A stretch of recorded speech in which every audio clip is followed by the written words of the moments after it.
할렐루야. 6월 27일 월요일 새벽 기도를 시작하도록 하겠습니다. 사도신경으로 우리의 신앙을 고백하시겠습니다. 나는 전능하신 아버지 하나님 천지의 창조주를 믿습니다.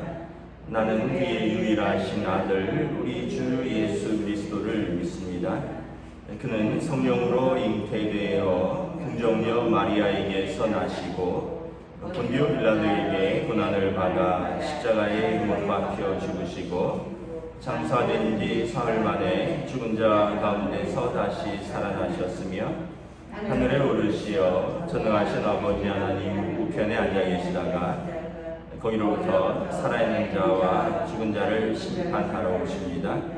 나는 성령을 믿으며 거룩한 공교회와 성도의 교제와 죄를 용서받는 것과 몸의 부활과 영생을 믿습니다. 아멘. 찬송가 363장 찬양하시겠습니다. 찬송가 363장입니다.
시편 23편입니다. 구약성경 시편 23편입니다. 다 찾으신 줄 알고 저 여러분들이 한 절씩 기도하겠습니다. 구약성경 818페이지 시편 23편입니다. 여호와는 나의 목자시니 내게 부족함이 없으리로다. 그가 나를 푸른 풀밭에 두시며 쉴만한 물가로 인도하시는도다. 내 영혼을 소생시키시고 자기 이름을 위하여 의의 길로 인도하시는도다. 내가 사망의 음침한 골짜기로 다닐지라도 해를 두려워하지 않을 것은 주께서 나와 함께 하심이라. 주의 기판이와 막대기가 나를 안위하시나이다. 주께서 내 원수의 목전에서 내게 상을 차려주시고 기름을 내 머리에 부으셨으니 내 잔이 넘치나이다. 내 평생의 선하심과 인자하심이 반드시 나를 따르리니 내가 여호와의 집에 영원히 살리로다. 아멘. 할렐루야. 오늘 또 새로운 하루, 새로운 한 주가 시작됩니다. 우리 주님 주시는 은혜와 평강이 가득한 복된 시간들 되시기를 축복합니다. 오늘 이 시편의 제목은 다윗의 시로 되어 있죠. 그래서 다윗이 어렸을 때 직업이 목동이었습니다. 직업이라기보다는 아마 집에서 막내에게 다윗이 2세의 말째 아들, 8번째 아들인데 막내에게 어떻게 보면 좀 험한 일을 시켰던 것 같아요. 다윗이 자신이 이제 어렸을 때 목동의 경험을 통해서 목자가 양을 돌보고 양은 목자 아래에 있을 때 안전하고 행복하다라는 것을 자신의 경험을 통해서 이제는 우리 주님이 나의 목자 되시고 나는 우리 주님의 양입니다 라고 고백을 하는 거죠. 그래서 1절에 보면 여호와는 나의 목자시니 내게 부족함이 없습니다. 하나님께서 나의 목자가 되시니까 주님의 양인 나는 부족한 것이 없습니다.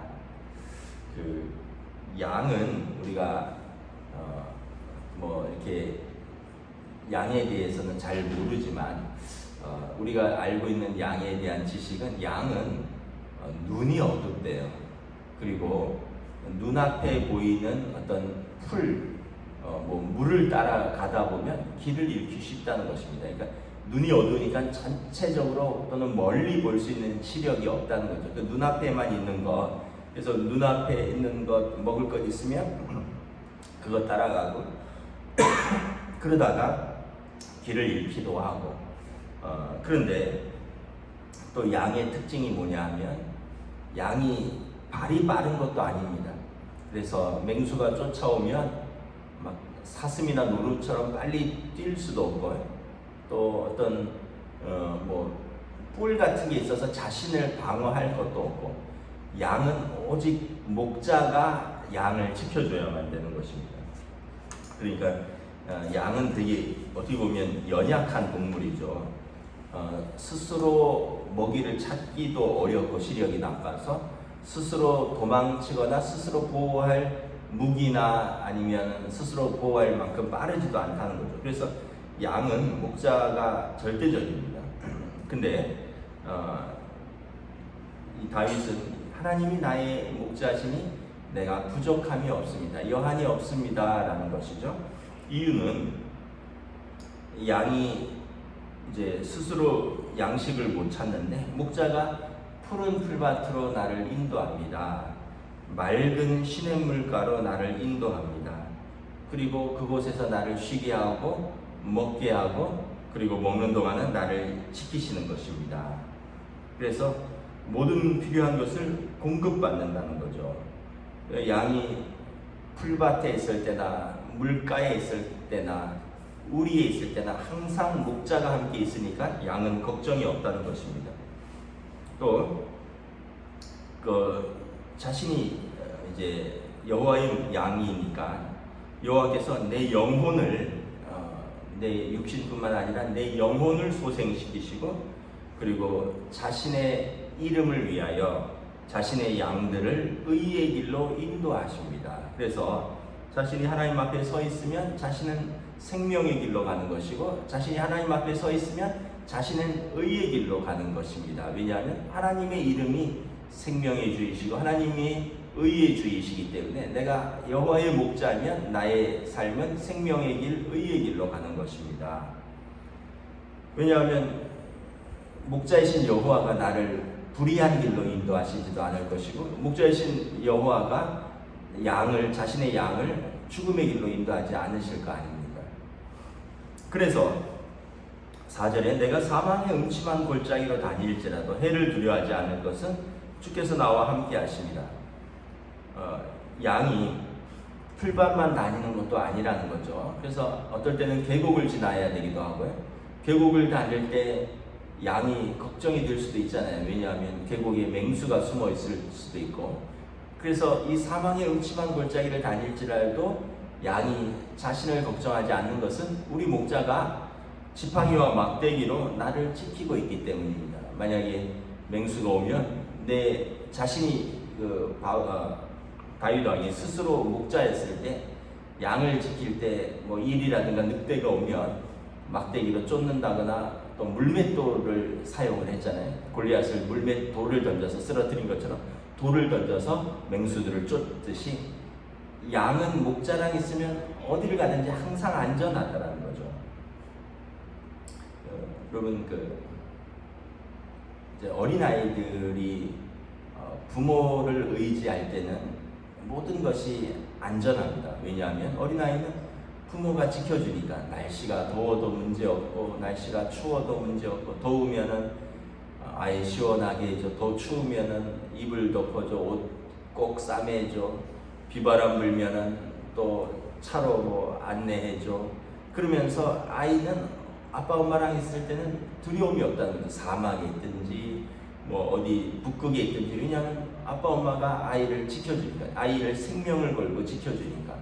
마찬가지로 우리가 하나님의 자녀라면 하나님께서 우리를 이렇게 지켜주신다는 거예요. 근데 이제 아이가 자라면서 이제 점점 자기가 커가죠. 그러면서 자기가 자기 인생을 책임지려고 하는 순간부터 이제 두려움이 밀려오죠. 이렇게 하면 어떻게 사나? 저렇게 하면 어떻게 사나? 아이일 때는 이렇게 해도 살고 저렇게 해도 살고 어떻게 사나를 걱정을 안 했어요. 왜냐하면 부모를 믿고 부모가 지켜주니까. 근데 스스로 커가면서 청년이 되고 장년이 되고 직장에 다녀야 되고 결혼을 해야 되고 그러면서 이제 자기 스스로 자기 인생을 책임지면서부터 이제 걱정이 늘어나죠. 먹고는 살아야 될 텐데, 결혼은 해야 될 텐데, 뭐 집은 어떻게 얻어야 될 텐데, 이러면서 이제 걱정들이 많아지는 거예요.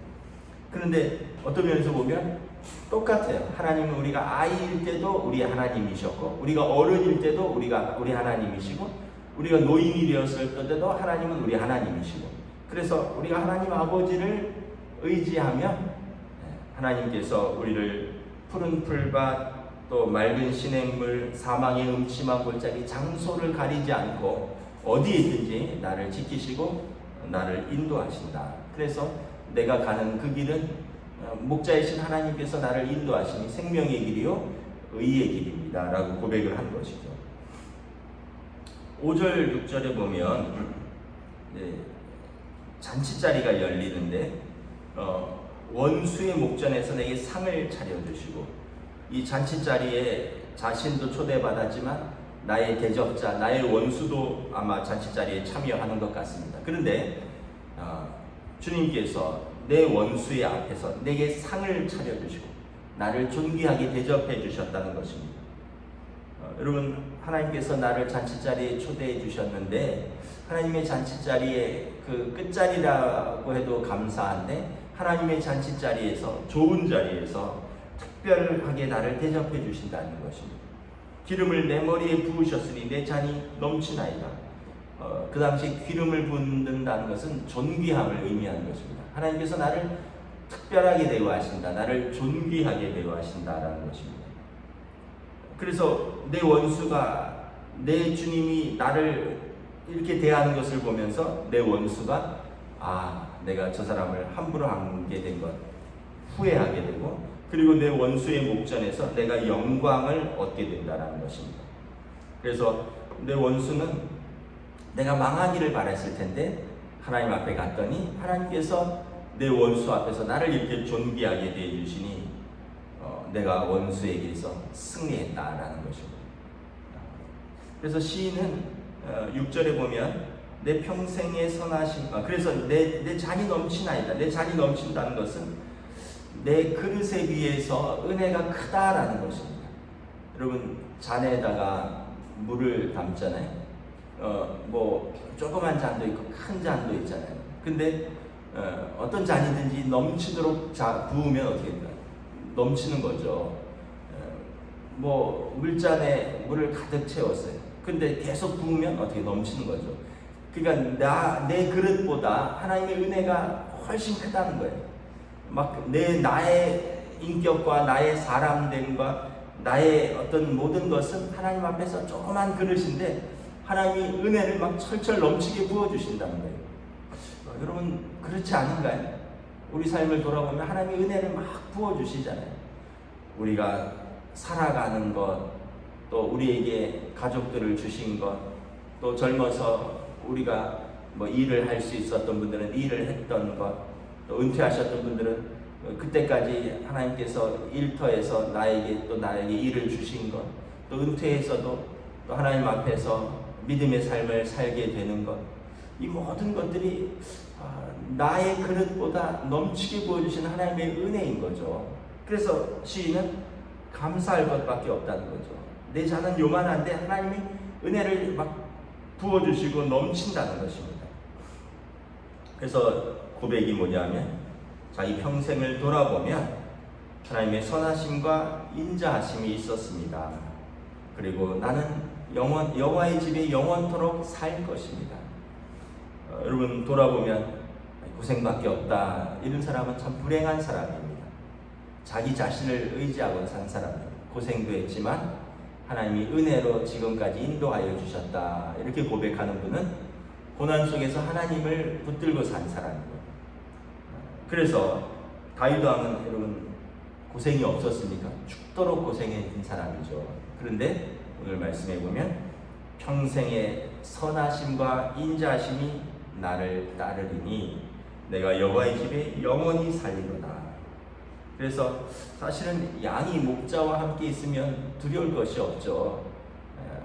낮에는 푸른 풀밭으로 다니면서 운동하고 또 초장에서 풀을 먹고 시원한 물 마시고 그리고 나서 저녁에는 우리로 들어오고 우리에서 또 따뜻하게 지켜주고 맹수로부터 지켜주고 내가 목자와 있으면 양은 걱정이 없다는 것입니다. 그래서 다윗 왕은 이 시를 쓰면서 내가 주님의 양으로서 종일토록 주님의 따뜻한 보살핌이 있었고 해가 지면 목자의 인도하신 가운데 우리에서 그 밤을 안식했던 것처럼 내 평생의 삶은 하나님 앞에서의 이런 믿음의 삶이고 하나님 앞에서의 의로운 삶이었고 하나님 앞에서의 은혜의 삶이었다. 그리고 나는 여호와의 집에 앞으로도 영원히 살 것이다. 이 땅에서도 그렇고 하나님 나라에서 가서도 주님께서 우리에게 약속하신 요한복음 14장에 보면 너희는 마음에 근심하지 말라 하나님을 믿으니 또 나를 믿으라 내 아버지 집에 거할 곳이 많도다. 내가 먼저 가서 너희를 위하여 거처를 예비하면 너희가 올 때 내가 가서 영접하리라. 그 하나님 나라에서 영원토록 우리가 살게 되니까 나는 부족함이 없다라는 것입니다. 그래서 이 경험은 어떻게 보면 다윗이 어렸을 때의 목동의 경험과 그리고 자신이 그 고난 가운데 사울 왕을 피해서 온 이스라엘을 도망 다니면서 그때 하나님께서 때때로 또 심하다 그를 지켜주시고 인도하시고 나중에 그를 존귀한 이스라엘의 왕의 자리로 세워주신 그 모든 인생의 경험을 통틀어서 이 시를 쓴 것입니다. 그래서 시편 23편은 우리가 거의 외워야 되는 아름다운 시이고 우리가 외우다시피 해야 되는 우리의 신앙 고백이 되는 것입니다. 그래서 여러분 진짜 믿음의 사람은 하나님께서 우리에게 주신 것이 무엇인지를 아는 사람입니다. 고린도전서에 보면 성령으로 사는 사람은 하나님께서 우리에게 주신 것이 무엇인지 안다. 근데 이제 영의 사람은 알지만 육의 사람은 영을 알지도 못하는 거로 하나님께서 우리에게 주신 것이 무엇인 그런 은혜라든가 이런 것을 알지 못하는 거죠. 하나님께서 나에게 주신 것을 알지 못하는 사람의 특징은 뭐예요? 섭섭병입니다.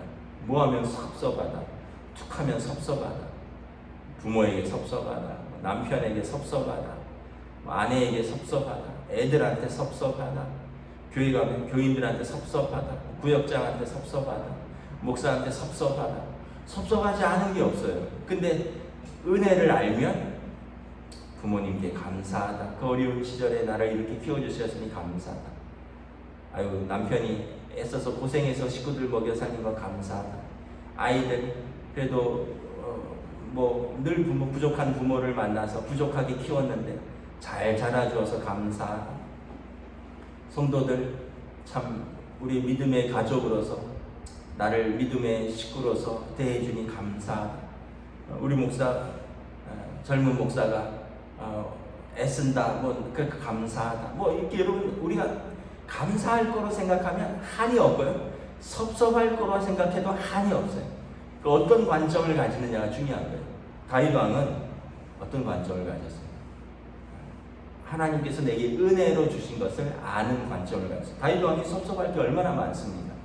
사울 왕한테 섭섭하고요. 아버지한테 섭섭하고, 아버지가 이새의 말째 아들인데 자기 형들은 집에 있고 자기를 막내를 들판에서 양을 치게 했으니 아버지한테 섭섭하고 형들한테도 섭섭하고 그랬던 엄마한테도 섭섭할 것이고 또 사울 왕한테 섭섭하고 그렇게 목숨 걸고 골리앗과 싸워서 이겼는데 나중에 자기를 내쳤고 사울 왕의 딸인 미갈과 결혼했는데 미갈이 아버지가 그러면 자기를 좀 편들어줘야 될 텐데 자기도 그냥 아버지가 자기를 미워하니까 사위를 미워하니까 나중에는 다윗을 떠나서 미갈은 또 재혼해버리고 그 부인에게도 섭섭하고.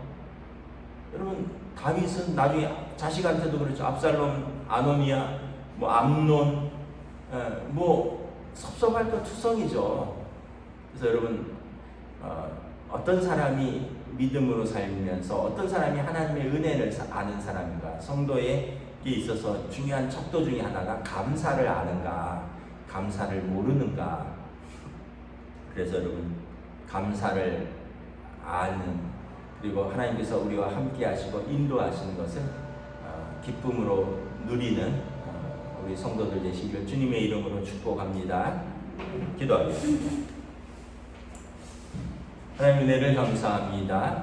다윗 왕이 스스로 목동의 경험으로서 목자로서 양을 지킬 때 참으로 양들이 굶주릴까봐 푸른 초장으로, 목마를까봐 맑은 시냇물가로, 더울까봐 쉴만한 그늘로, 또 추울까봐 모닥불을 피워주고, 밤에 목자는 선잠을 자면서 맹수들이 올까 양을 지키고, 그래서 양은 목자와 있으면 목자가 지팡이와 막대기로 자기를 지켜주시고 자기의 삶을 책임지고 인도하고 생명을 인도하니 행복한 존재라고, 여호와의 양인 나는, 여호와께서 나의 목자이니 나는 부족함이 없다라고 고백을 합니다. 또한 그의 삶을 돌아보면 원수에게 쫓기는 삶을 살았지만 그러나 하나님께서 그 원수의 목전에서 다윗 왕에게 상을 베풀어 주시고 오히려 사울 왕을 패하시고 다윗을 왕으로 삼으시며 모든 이스라엘 중에서 가장 존귀한 자로 기름을 부으셨으니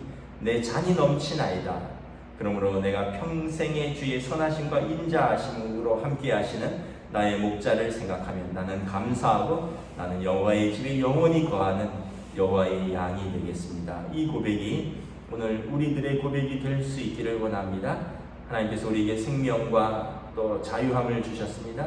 예수 믿고 하나님의 자녀 삼아 주셨고 하나님의 자녀는 하나님의 나라에 영원토록 살 특권을 주셨으니 우리가 이 땅에서도 여호와 앞에서 살고 우리가 또 우리의 육신의 장막이 허물어지면 영원토록 우리의 장막이 여호와의 집에 있사오니 우리는 감사하며 오늘도 믿음으로 사랑하며 믿음으로 살 수 있는 주의 양들입니다. 이 고백으로 오늘도 살아갈 수 있도록 성령님 인도하여 주시옵소서. 감사를 드리오며 우리 주 예수 그리스도 이름으로 기도드리옵나이다.